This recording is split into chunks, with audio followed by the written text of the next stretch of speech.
हर साल हजारों सपने शुरू होते हैं, पर कुछ ही रिजल्ट तक पहुंचते हैं। फर्क सिर्फ एक चीज बनाती है।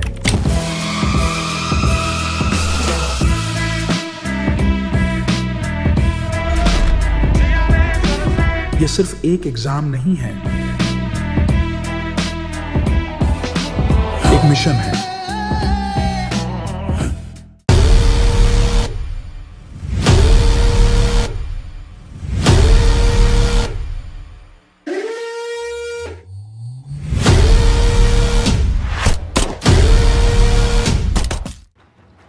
ये सिर्फ प्रिपरेशन नहीं, ये रिजल्ट की ब्लूप्रिंट है। इस बार सिर्फ बैच नहीं आ रहा, आ रही है वो टीम जो तैयारी को रिजल्ट में बदल देती है।